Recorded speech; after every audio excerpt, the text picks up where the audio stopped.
Is everybody in? Is everybody in? The show is about to begin.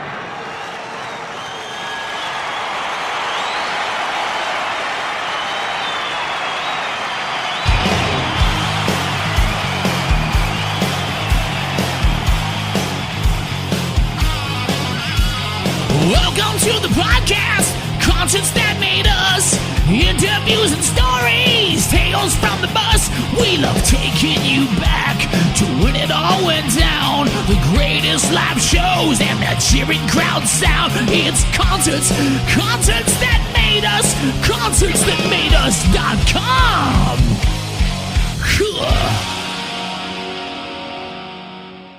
Hey, what's up, everybody? This is Sam Spade from the Midnight Devils. You're listening to Concerts That Made Us, our brand new album, So Hard It Hurts, out now. I want you to get laid because you better believe I'm getting laid tonight. I'm gonna get laid tonight.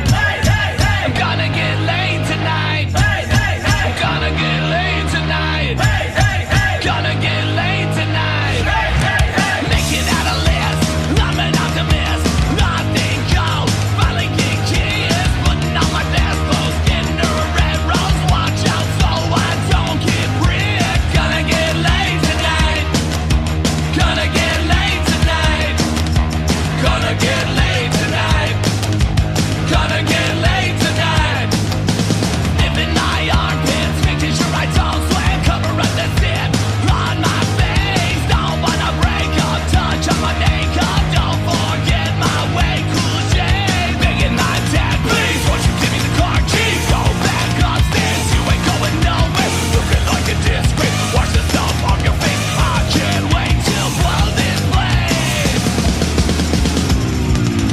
Gonna get laid tonight. Gonna get laid tonight. Gonna get laid tonight. Gonna get laid tonight. There ain't no way passing up behind day. Crawl out the window and make a break. Hope I'm not found. Jump into the ground. Hop while the car and head across town. Gonna get laid tonight. Gonna get laid tonight. Gonna get laid tonight. Gonna get laid tonight. Rub the plastic Jesus, hoping that'll please us. Sometimes, preferably before hell freezes down your knocker. Your dad unlocks her, screaming, "Stay away from my daughter!" I ask him why, and he pulls out a Bible. Yells, "Get out before I'm liable to do what you wanna do."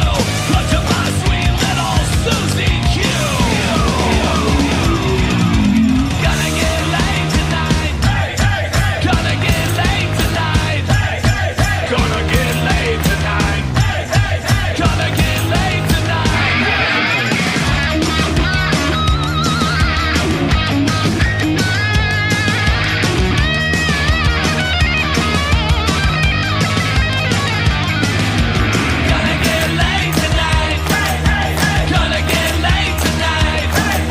tonight. Gonna get laid tonight. Gonna get laid tonight. Gonna get laid tonight. Sling back to the curtain, pressed and rejected. Susie's virtue remains protected, but much of my surprise, somehow Susie, just managed to sneak inside.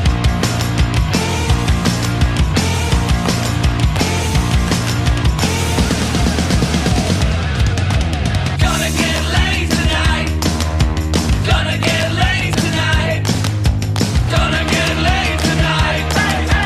Gonna get laid tonight. Gonna get laid tonight. Gonna get laid tonight.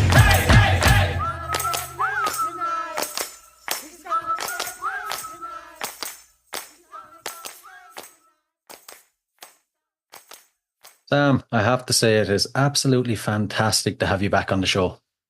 You know what? It is a pleasure being here. It's like a repeat offense. Here we are again, and it's great. I appreciate you having me back. This is really cool. Always a pleasure talking to you. I really like how you put that now. I like it.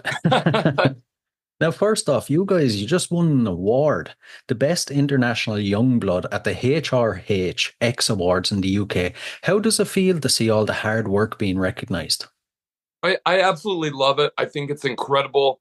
My takeaway from this whole thing is that we do this award ceremony in Omaha, in Nebraska, where we're from, right? And for years now, the Midnight Devils not even looked at, not even considered. And we travel to England, we travel to the UK, we travel all over the world. And it's kind of very cool to see that our friends, all these rock and roll wild animals in the UK, love this music as much as we do and really appreciate it enough to show us that, to give us this award. I think it's incredible. It's amazing. And I saw the video last night and was just like, this might be the coolest thing ever. I might have to just go over to the UK now. We'll just maybe retire over there. Definitely something to look at anyway. And back in July, the Midnight Devils released the third album, So Hard It Hurts. I mean, Never Beg for It was one hell of a party. When it came to thinking about the new album, what sort of conversations were being had? How were you going to follow on from it? Yeah, absolutely. We thought, how are we going to tell the story? So we don't think is this going to be a hit? We got to write these massive make or break songs. And I think like our thinking has changed in that way, where it's like we're such a road band and all we want to do is continue the party, so to say. We want to continue the story and keep putting out records and keep doing this thing called the Midnight Devils, because I think it's truly limitless, and it's anything that we can imagine, anything that we can come up with, we're going to do it. And so with this album, we thought we got to step it up production wise. We got to step up our songwriting. We're going to just cut down all the fat and just write great rock and roll songs that we can tour on for the next 2 years. So that's how it is. It's just like, we're just going to keep pushing the envelope and keep pushing the party for as long as we possibly can. I like it. I like it. Now, sonically, how do you think the album kind of showcases growth within the band over the last 2 years? Oh, great question. And I think a lot of it has to do with our production team. On 2022's Never Beg for It, we used Chip. Chip's enough from the band, Enough's Enough, and he was incredible. Learned so much from him. With this one, we were like, we got to go even farther beyond that. So we lucked out, and through a tour manager introduced us to Rick Browdy, who produced our album. He produced Ted Nugent, Double Live Gonzo, Poison, Look What the Cat Dragged In, like these massive albums. And I was nervous going in, thinking like, this guy is rock and roll royalty.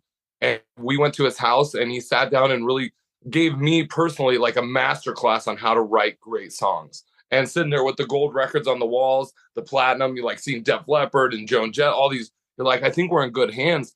Is Rick mixed with Cher Ross and Bam Ross, were our production team. Cher from Vixen and Bam from Dogs D'Amour was like a no-brainer. I was like, how can we lose with such a great team like this? Absolutely. Absolutely. Was there any kind of challenges or memorable moments you can share with us from recording and production? Yeah, absolutely.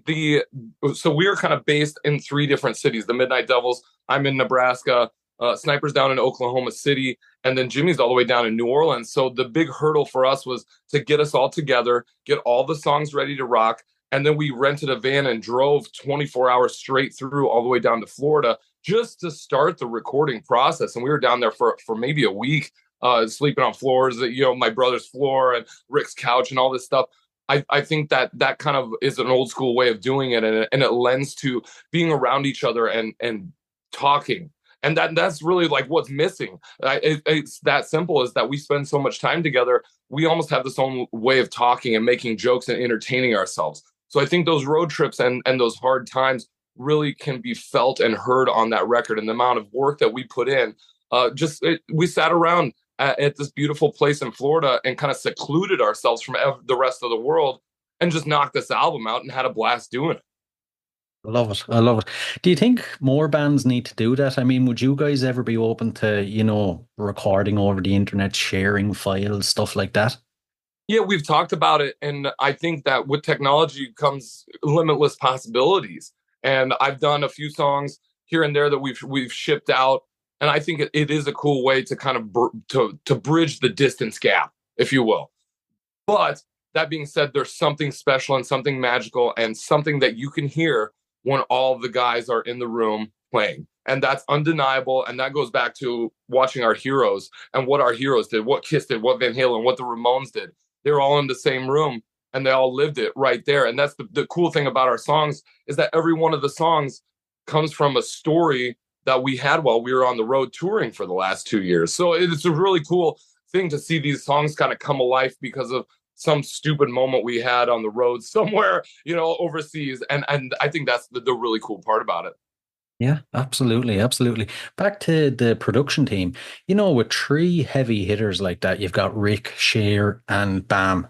What was the dynamic like between them? Was there any butting of heads? That's such a great question that nobody's asked me that before. Rick was really the lead. So Rick went in as the producer, as the lead. And with him, it was all about the songs and crafting these great songs, where Cher is really focused on the music and making sure that every melody, every harmony, everything is where it's supposed to be. It's more of her on the engineering side. And then Bam was the guy that kind of mixed and mastered and was like the end. So he was like the gatekeeper at the end. So nothing flew unless Bam said so. And he went through every song and really cut them all together. So it's like that beautiful team. And you could see how they worked. And I would just sit there and be stunned. Like they would sit there for 12 hours while we recorded this, just back and forth talking, like, how can we get these songs right? How can we get these where they need to go? And seeing that, I go, okay, these guys know what they're doing. And we're just going to kind of step aside and perform our songs and do what we're supposed to do because we're in such capable hands. True, true. When no you're butting heads, no butting heads. Good to hear. Good to hear. When you're working with people like that, I'd imagine it gives your confidence like a rocket boost. Do you kind of have these expectations from the start of, oh, I have him working on it, so it's going to be like the biggest album ever? Yeah, absolutely. And so you can't help yourself when you're sitting there in the room thinking, like, when am I going to get my platinum record on the wall? Like, I want the Midnight Devils to do that. You have those expectations. But like I said, it's like a retraining of your mind to think like, okay, we're not going to climb the mountain in one day. We're not going to win the race in one day.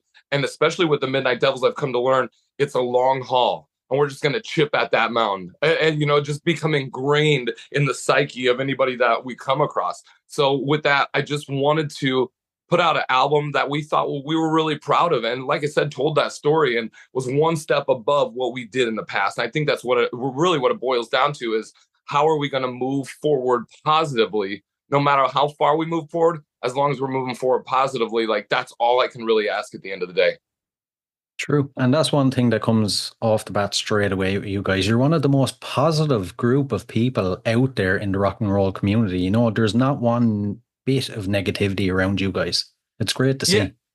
I think that's what is needed in this style of music. And I tell everybody, like, we don't take it so seriously because it's supposed to be fun, because it's supposed to be rock and roll. There's supposed to be jokes in this. Like the whole thing is a joke. And when you kind of take it like that and look at it as fun, and look at it as like we're doing these things because this is what we do, and it's like a no-brainer. Like we were supposed to be traveling to Japan and traveling to Australia and going through these, it's not easy. And going through these tough times, the three of us all together, you have to make it enjoyable. And I really think that that's the solid thing with the Midnight Devils is that we have fun at what we do.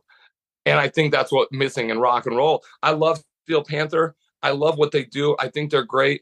And I think it's just like we can continue kind of that idea without theirs is obviously a joke and like they're telling comedy and stuff like that. But where AC/DC, Bon Scott and Brian Johnson had that tongue-in-cheek kind of humor where you knew what they were talking about, but they didn't overtly say it. I think that's kind of like our bread and butter right there. Absolutely. Absolutely. Now, the album, what specific aspects do you think appeal to listeners this time round? I thought it boils down to a great guitar playing and great songs, huge catchy choruses. And so where I'm at is like people listen to the songs and they kind of certain songs they'll gravitate towards and for certain reasons. And that's exactly what we want. And when they tell me that, I think in the back of my mind, like, why do we write the song So Hard It Hurts? What is that song about? Who was that song about? And in my mind, it makes me laugh every single time. But people take it differently. They apply it to their own lives.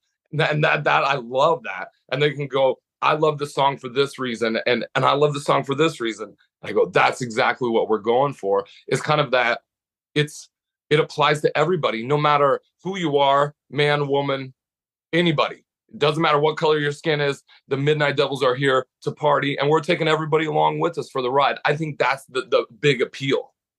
True. You made me think of something there, actually. Have you ever heard a fan say to you, oh, this song is about this or this song means this? And you've been like, I've actually never thought of that.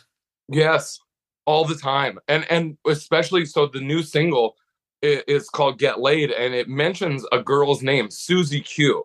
So a lot of people have been asking me, who is this Susie Q? And I go, well, I don't really know. Like Rick Browdy wrote the song, and we used it as one of ours and put it on the record, and it fit perfectly with everything the Midnight Devils were doing. But I was never sure who Susie Q was till much later, and everybody thought it was Susie Quattro, and that's what I'm going with. But it was somebody else. But yes, it's like it's such a cool thing that people can apply the songs to their lives and take it whatever, whichever way they want to, and in a positive direction. Because we've lived these stories, they're all true, and they're all so fantastic, almost absurd, that it's like, what's going on the road with the Midnight Devils is complete chaos, is what it seems like.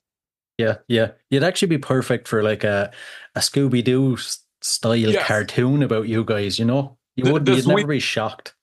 This week, and that's why I tell everybody, like, just when you think you've seen it all, something else happens, and you go, well, that was the craziest thing I've seen in the Midnight Devils now. Absolutely, absolutely. Now, as well as being the front man, you're also the manager of the band. I mean, do you not have enough to do as being the front man? How does it ever get too much? How do you manage it all?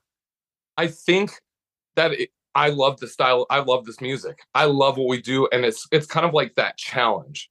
Like everybody told us, for the last 20 years, I've been in the touring rock band for 20 years. How crazy is that to even think, like, the better part of my life, half of my life, I've spent in a touring rock and roll band. That's just insane. But I love that challenge, and I love it so much that I couldn't stop even if I tried. So between the three of us, Jimmy and Sniper and I, we have this incredible love for this music and the passion and this drive that we've been the underdogs for so long. Everybody told us it was impossible. You're never going to amount to anything. You're never going to do. And that, it takes us back to that first question you asked about the HRH award, where I don't care about awards at this point. I used to get butthurt that we wouldn't win the awards. And now I'm just like, you know what? I'm very flattered. I love that we were considered for this award even, but I know what we've done on stage, what we've produced in the studio. And for that, I'm very, very proud. And it's like, how far can we push this? How much can we work? I don't think that, like, there's a time when I ever stop working on this, because I love it so much. And why would I not? It's just like the world is right there, and you always are just keep searching and pushing it. And the rewards come and the hard times come as well. And then it's like, how are you going to get over those hard times to get back to the good times? And that's what touring is. It's just a series of hurdles that you got to jump over and move your your band from city to city. How are you going to overcome those hurdles? And it gets addicting. It's like anything else. Yeah, yeah. One thing that I'm kind of intrigued about is, you guys, you do so much touring, and to someone not in the scene, seeing a band touring like that, there'd be people that be thinking you're like AC/DC. People in your personal lives and your hometown, how do they treat you now since all this success? The band, is touring around the world. Has it changed much? Not really. I'm telling you, in Nebraska, in Oklahoma, in New Orleans, it's like we are still just the three guys, like the three dudes that come out, and we just want to listen to great music and have a good time. And that doesn't change when we get off stage. I work at a strip club here in Nebraska, so that's like my job as a DJ. I get to facilitate the party every single night. And for me, I get to work with this great group of girls that have no idea what I do on the outside. It's really crazy. Like, they know, but they don't really know. And so it's like I get the chance and the opportunity to showcase the party every single night at this club. And I think it's really cool. It's really fun. And it's music related and show related and performance and business. And man, it's really cool. So for some people, yes, like they know where I'm going to be every single night. So they'll kind of filter into the club, and everybody comes and says hi, and it's really cool. And I feel so blessed and honored to be able to kind of tell cool stories to my friends that come back. They're like, how was Norway? I'm like, man, you wouldn't believe how beautiful Norway is. Or how was Japan? I'm like, it's a completely different world. And for a lot of people that don't get to leave the country or don't have the opportunity to do this, I can kind of provide some stories and some background and like this firsthand real dude experience. Mm. True, true. I'm glad you mentioned Japan, Norway. You're clocking up quite the air miles around the globe. You know, Yeah. you guys on social media you seem to be constantly just circling the globe on Mhm. tour. Most recently, it was Australia, Japan, Norway, the UK again. I mean, is there any kind of cultural differences that you pick up on within audiences in so many different varied places? Absolutely. And what a great question this is too. One, so, and I can even kind of start back and go really fast. Australia, we were opening for, so we keep bringing up AC/DC, but we were opening for an AC/DC tribute band. So if you look at the fans of AC/DC, it's that working man's rock and roll. Like they want to go out to the bar and they want to drink a ton and have a blast and talk to cute girls. Well, cool. On face value, the Midnight Devils are this glam rock band of weirdos with makeup on. But when it gets down to it, that's exactly what we are. So we would come out on stage and people would be in shell shock for the first two songs until they go, oh, I get it. I totally understand these guys. This is AC/DC. This is rock and roll. This is why we're here. And it kind of took a few songs to get into it. Now we go over to Japan and they don't speak the language. They don't speak English, right? So we're Yeah. kind of foreigners in a foreign land. And I'm like, we're such a crowd-oriented, crowd participation band that the first couple shows in Japan, I'm like, this is hard because they don't get it and they're very subdued, respectful and a polite applause. I go, man, what am I gonna do? So our tour manager taught us how to say 1, 2, 3 in Japanese. So I go, when I say 3, everybody makes some noise, and I go, each knee, san, and I'd raise my hands, and it took them a few minutes, but it gave them the okay to kind of let loose and have fun. Ah. Like we met, lost in translation, man. We kind of bridged that gap and kind of push the party out of what it would have been into a whole nother realm. I love it. Now with the UK, man, it's full rock and roll, full steam ahead all the time. And I love that about the UK. It's just a lifestyle. Norway, you're in the land of black metal. So us being there is a little bit different. There's not a lot of glam rock or rock and roll in Norway. And so for us to be there is this cool thing. There's so much black metal that having a band that has color in it, a pinks and greens, and having a good time is so different. So they're like, whoa, what is this? We're having a blast doing this. That's because of that kind of Norwegian black metal up in the snow and the weather. It works. And I can see it kind of work on so many different levels, but it's just readjusting the way we attack an audience based on kind of those cultural differences. Yeah, yeah. Have you altered or maybe upgraded your stage show over the last couple of years? Has it changed much? Yes, it's always constantly changing. And that a cool thing that I really take pride in is that we give people the unexpected. So you think, okay, we're going to come in and watch this band. Cool. Okay, they wear makeup and dress kind of funny. Cool. I can accept all that. Next thing you know, we've got Midnight Devils balloons. So in one of the songs, we'll open up a bag of balloons and then these pink balloons start flying all over the place. It's brilliant, and you cannot help but smile. I'm telling you, even the most hardcore metal dude, pink balloons start flying, they're smiling.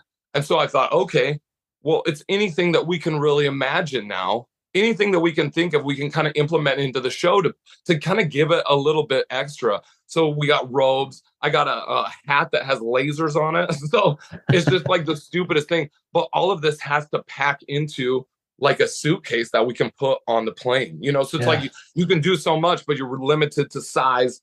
And it's just like we can pack these beautiful robes. And Sniper brings some really cool custom guitars and stuff that nobody's taken out on the road anymore. So it's this thing, just like, if you can imagine it, you can kind of do it. You just got to make it work within the confines of being on the road, I guess is the easiest way. So my next thing that we're kind of doing, and this is kind of an allude, we're going to be in Cincinnati in about a month for the final show of the year. But we got Midnight Devils giant beach balls. I thought, how awesome would that be? In one of the songs, you kick out about 5 or 6 beach balls into the crowd, and everybody just starts hitting them. I'm telling you, this is going to be, it's going to be awesome, for lack of a better word. Absolutely. Absolutely. Now, there's something I've been dying to speak to you about for a year and a half to 2 years. There was a Dublin gig. You may not remember. Yeah. No, I You do do. remember? I was actually going to it. I was so excited to see you guys for the first time, and it didn't happen at the last minute. I think from what we heard at the venue, you got caught up in customs or something. I've been dying to hear your side of the story. Yeah, okay. This is one of those stories that's like magic. Like I couldn't make and that's part of the songs. I couldn't make this up if I tried, right? So we were in Bradley, I think, or Bradford, UK the night before. We were supposed to be in Dublin, and it's quite a long drive. So we got up at like 4 in the morning. We played the show, got 2 hours of sleep, got up at 4 in the morning, and they had us like smoke all of their pot before they got up onto the ferry, you know. Mm. So it's right when Brexit had happened, and so things were very, very confusing, and we had no idea what we were doing. We pull up to the ferry, and we just kind of sit there for hours and hours while they're going through our gear list and everything like that. And I'm like, man, we're not going to make it. We're not even going to make the ferry. And we already spent $700 on ferry tickets. Finally, the last one, we were the last car to board the ferry. I'm like, oh, yes, we're going to make it. Cool. And we're on the boat. The ferry's like doing this, like the sea's really angry. And I'm like, what an experience. Our first time in the UK, our first time kind of being out in Europe. And we finally get it over, and we're like, whoo, we made this incredible journey. We get up to customs in Ireland, and the guy leans in. He goes, what is your business in Ireland? And our driver goes, oh, I'm with two American rock and roll bands. We got a show in Dublin. And we're like we're 2 miles from or 3 or 4 kilometers from the venue. Yeah. And the customs guy goes, why don't you just pull that van over to the side? We're going to search you now. Oh, and man. my heart sank. And I'm like, we were so close to making it. And they pull us into like a little barn and pull us all out of the van, had the dogs in there, sniff search everything. Like, I'm like, we're going to go to jail. This is it. Like, the bands are going to be hemmed up in an Irish prison. I'm going to have to call my parents back in the States. And so nothing happened, and they let us go, but it took so long that the promoter at the venue decided to cancel the show after everything we'd already been through. He pulled the plug on the show on the very last minute, and I was so heartbroken and so mad, and I just like, what can you do? And luckily Chip, and the kicker is we still had to pay our deposit for the venue. Oh, man. And I was livid, and I wanted to tell the promoter exactly what I thought and tell him exactly how I felt. And Chip was there with us, Chip from Enough's Enough. And he goes, you know what? Sometimes this stuff happens and there's nothing you can do. So don't burn your contact. Don't burn your relationship. Don't act unprofessional because of this unknown circumstance that arose. And it really made me step back and realize, yeah, like there could have been worse things that happened. It is what it is, and I just have to live with it. And we'll fight another day. It's not worth fighting for. It's not worth telling a guy to go jump off the cliff. So it was such a big day, and so many things happened that I wish we would have got to play that show at the end of the day, but we didn't make it. We spent the night in Ireland, in Dublin, and got to see the Phil statue and walk around, and it was still really cool. I just wish we would have played that show. It's like the one show that got away. Yeah, I get you. It's funny, I kind of had been thinking to myself that night. I was standing there and I was like, you know what? It's definitely some old Irish customs guard now. Is after seeing the guys looking like a rock and roll band, and I've thought, oh, the devil, they're evil, you know? That's exactly what happened. Like, these guys are bringing drugs and money and doing all this. And luckily, like, we're not dumb. Like, we've been kind of doing this, like, like you just don't carry anything that you're not supposed to, because you don't want to be the guy that messes the tour up. And they thought, we were carrying, and we weren't. So yeah, still hemmed us up for a few hours though in the Irish customs. It was scary. I'd imagine. Is there any plans ever to try make it back to Ireland? Yeah, we've been back before. I mean, we went to Belfast again. So we played Belfast twice now. We haven't been back to Dublin, but that we loved it there.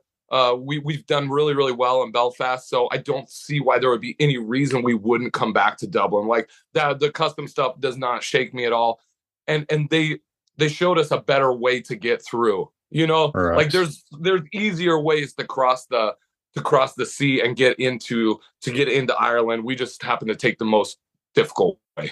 Yeah.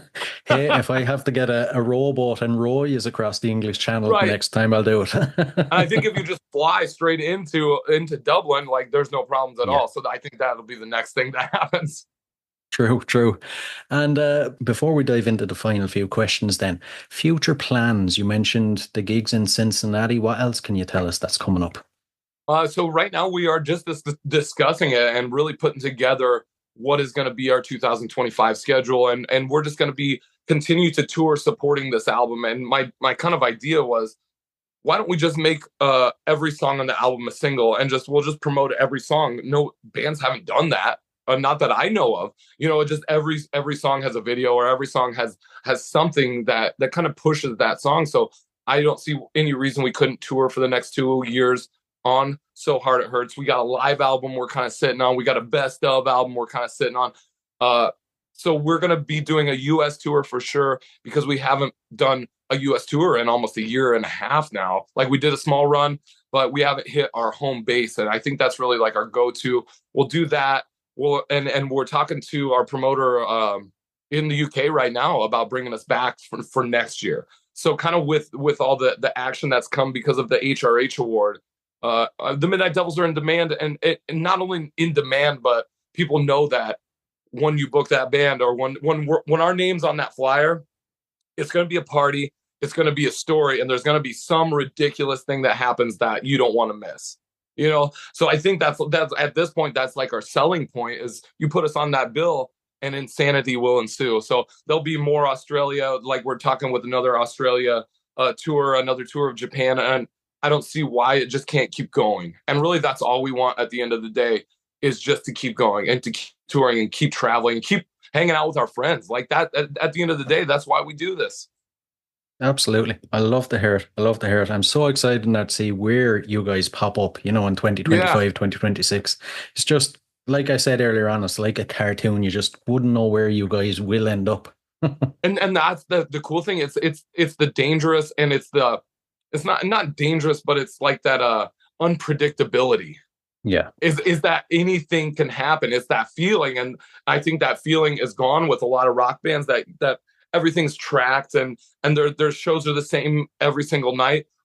For us, it's not like that. It's like we don't even use a set list. We'll just kind of call out songs based on what we feel the audience really wants and needs. And so that, I think, is that cool thing where we can kind of beat any other band out there, because we don't use any crutches. It's live or nothing. And that's a testament to the guys in the band as well. To Sniper, he's our musical director, and he's really the guy that makes sure that we toe the line musically, sonically on stage, that we have it all together to present to a crowd, and that it kicks ass every single night.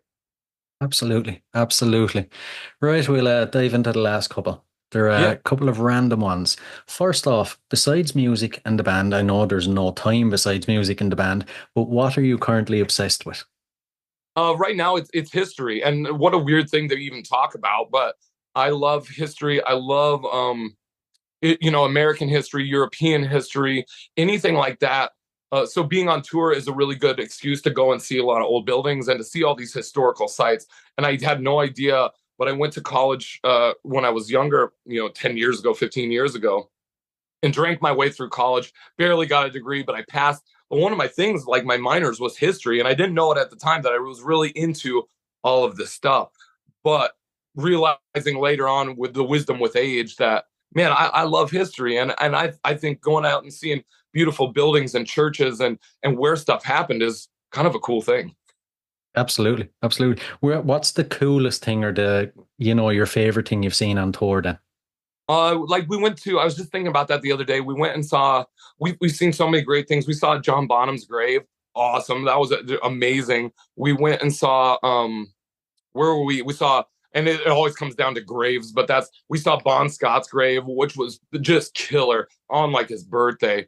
But we went to Venice, Italy. We've been to these beautiful churches all over Italy. We've drove through the Alps in like a van in the fog. And I'm just like, this is just incredible seeing this stuff.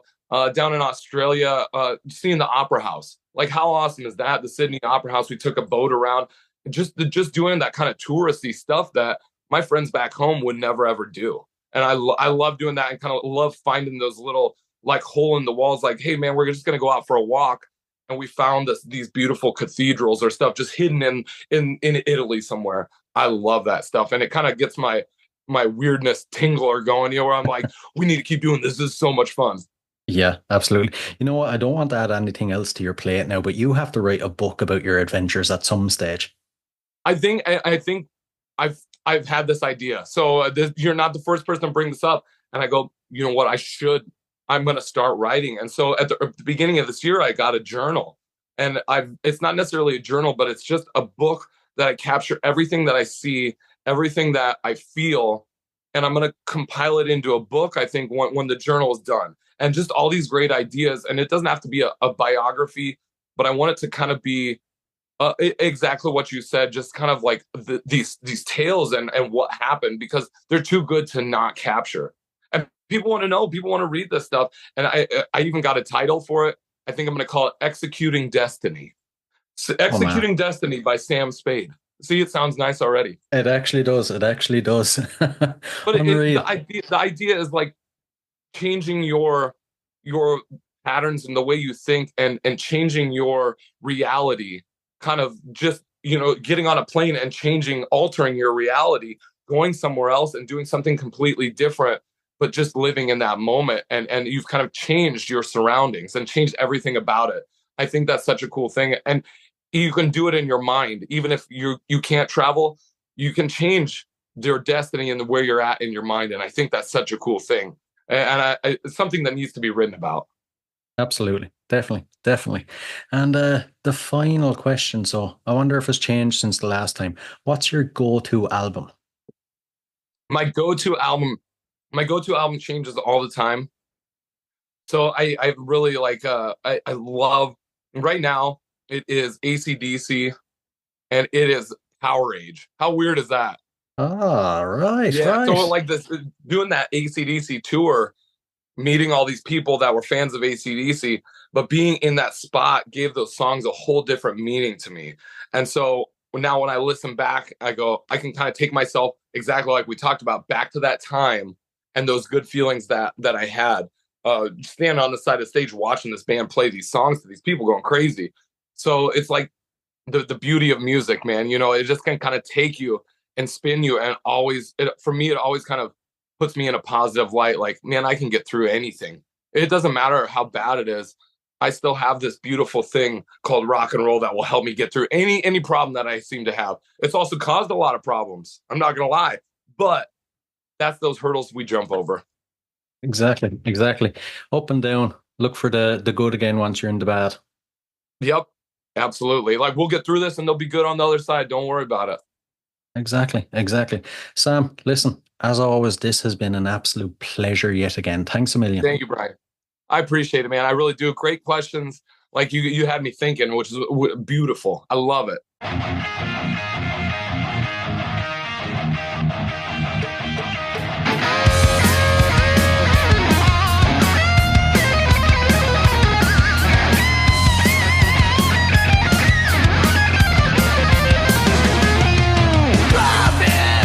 Driving as straight as I can, wrapped every corner on every street.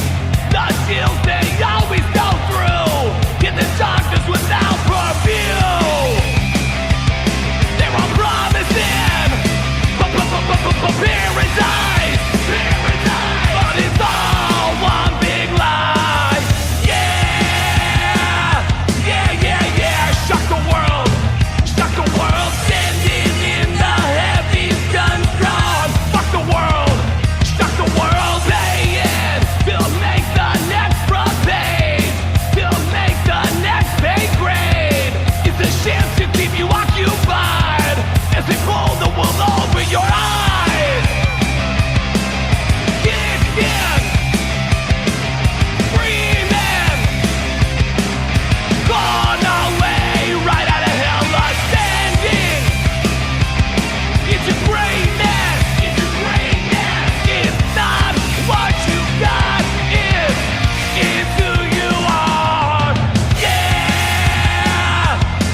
Hey guys, I really hope you enjoyed this episode. If you did, please rate and review us on iTunes and Spotify.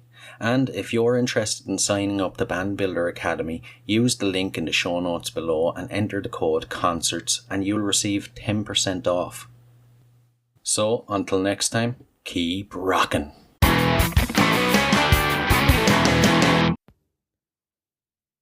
Hey, what are you guys still doing here?